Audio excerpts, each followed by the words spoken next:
मैंने यहाँ के बहुत सारे मरीजों से बात की है और बहुत सारी जो यहाँ पे माताएं अभी भर्ती हैं, जिन्होंने अभी नई माताएं बनी हैं, जिन्होंने प्यारे प्यारे छोटे छोटे बच्चों को जन्म दिया है, उनसे भी मेरी बात हुई। तो ऐसी कोई आशा की कोई शिकायत या एम्बुलेंस की मैंने उनसे सबसे पूछा है, अलग अकेले में भी, या कुछ ऐसी शिकायत यहाँ नहीं मिली है कि कोई समस्या यहाँ है। उनसे रिलेटेड जितनी भी योजनाएं हैं वो बताना और कैसे वो अपने आप को आगे बढ़ा सकती हैं, अपने आप को शक्ति रूपा बना सकती हैं, उसके लिए उनको गाइड किया जाता है। बागपत में आई और यहाँ पे सबसे पहला कार्यक्रम था यहाँ के जीआईसी जो गर्ल्स इंटर कॉलेज है उसमें शक्ति संवाद के कार्यक्रम में, जो कि माननीय मुख्यमंत्री जी की योजना है, उसके तहत सभी कॉलेजेस में, स्कूल्स में जाकर के हम लोग उनसे रिलेटेड जितनी भी योजनाएं हैं वो बताना और कैसे वो अपने आप को आगे बढ़ा सकती हैं, अपने आप को शक्ति रूपा बना सकती हैं, उसके लिए उनको गाइड किया जाता है।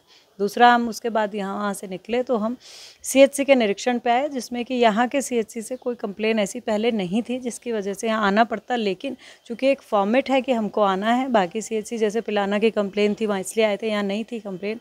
मैंने यहाँ के बहुत सारे मरीजों से बात की है और बहुत सारी जो यहाँ पे माताएं अभी भर्ती हैं, जिन्होंने अभी नई माताएं बनी हैं, जिन्होंने प्यारे प्यारे छोटे छोटे बच्चों को जन्म दिया है, उनसे भी मेरी बात हुई। तो ऐसी कोई आशा की कोई शिकायत या एम्बुलेंस की मैंने उनसे सबसे पूछा है, अलग अकेले में भी, या कुछ ऐसी शिकायत यहाँ नहीं मिली है कि कोई समस्या यहाँ है। कुछ मशीनें हैं वे चल नहीं रही कुछ नहीं, वो मशीन की यहाँ की बात नहीं हो रही थी, वो बात हो रही थी ऑल ओवर जितने भी सीएचसीज़ पे हम जाते हैं, वो सरकार ने एक मशीन भेजी तो है और पिछले 6 महीने से वो जहाँ जहाँ भी गई है मशीन और हम जाते हैं तो वहाँ आज तक भी वो फंक्शनल नहीं है। वो बात ये हो रही थी कि जिस भी कंपनी की वो मशीन है, आज तक वो कंपनी वाले क्यों उसको चलाने और क्यों उसको बताने नहीं आए। जहाँ 1-2 जगह वो चली है तो उसका यूपीएस और सारी चीज़ें उसकी कि जो फूक गई है, दोबारा बनाने गई हुई है, इस तरीके की उस एक मशीन में शिकायत है पर्टिकुलर। और उसकी हमने चूँकि बाकी सीएचसीज़ पे भी तो लिखित में दिया हुआ है आगे कि उसको या तो यहाँ से हटाया जाए और जिसका भी वो टेंडर है उसको कैंसिल किया जाए जब वो मशीन नहीं चलती है। मैम, कोरोना काल में सीएम ने यहाँ पे एक हेल्थ एटीएम की शुरुआत की, मुझे लगता नहीं कभी चला यहाँ।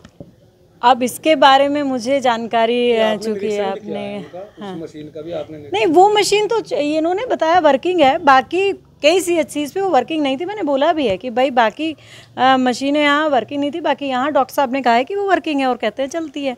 आपको अगर ऐसा लगता है नहीं चलती है तो उसको दोबारा देख लेते हैं चलवा के, उसमें तो कोई ऐसी बड़ी समस्या नहीं है। महिला संबंधी समस्याओं को आप लगातार देख रही हैं, उनको पूरा कर रही हैं, लेकिन विपक्षी पार्टी भी सवाल खड़े करती हैं कि अपराध बढ़ रहा है, ये हो रहा है, तो आप कहाँ देख रही हैं? अपराध में कमी आई है, क्या बढ़ा? अपराध की कमी का आप अंदाज़ा इससे लगा सकते हैं कि आपके पास आज जब माननीय योगी जी आदित्यनाथ जी की सरकार नहीं थी, भारतीय जनता पार्टी की सरकार नहीं थी, उस समय महिलाएं किस तरीके से हैरेसमेंट का शिकार रहती थी, किस तरीके का जीवन यापन करती थी, घर से बाहर नहीं निकल पाती थी। और आज की आपने देखा, आज की महिलाएं तो आपके कई उत्तर प्रदेश से भी लड़कियां हैं, वर्ल्ड कप जीत के ला रही हैं। आप कैसी बात कर रहे हैं कि बड़ा है? महिलाओं संबंधित अपराध नहीं बढ़ा है, हाँ निस्तारण अच्छे से हो रहा है। तो जो नहीं बोलती थी महिलाएं वो बोलने लगी हैं, ये एक फ़र्क ज़रूर आया है। जो कभी सोचती है हमारी कोई सुनेगा नहीं तो बोलती नहीं थी, सहती रहती थी, अब वो आ गई हैं।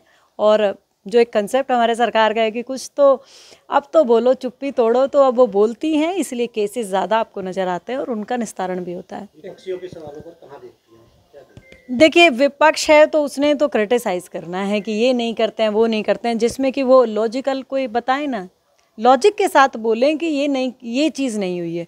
उनके पास कोई लॉजिक नहीं है। आपने कभी नहीं सुना होगा कि हम ही सरकार के लोग हैं, हम ही निरीक्षण करने आते हैं और हम ही कमियां दूर कराते हैं। जब हमारी भारतीय जनता पार्टी की सरकार नहीं थी, आपने कभी सुना भी नहीं होगा कि उनके कोई लोग आ रहे हैं, निरीक्षण कर रहे हैं, सिर्फ चाय पानी पिया चले गए। अब हम लोगों के साथ आपको ये भी बताएं, हम लोगों ने जो भी मैंने यहाँ चीज़ें देखी, रात को रिपोर्ट बना के माननीय मुख्यमंत्री जी को भेजी जाती है। जो कमियाँ हैं उन पर वहाँ से इनसे पूछा जाएगा। कहीं कहीं कमी नहीं है तो इनको एप्रिशिएशन लेटर भी आते हैं, हमारे आयोग की तरफ से भी आते हैं अगर अच्छा काम करते हैं। मैडम, एक विरोध का मामला है, एक लड़की की शादी है, उसे कुछ सौदों ने धमकी दी थी कल। इस तरीके का कोई मामला है तो मैं मेरे साथ यहाँ की वो हैं सीओ, मैं पूछ लेती हूँ ऐसा कोई मामला है, और हम उस लड़की से अगर ऐसा कुछ होगा मामला तो मिल भी लेंगे, ऐसा कुछ होगा तो।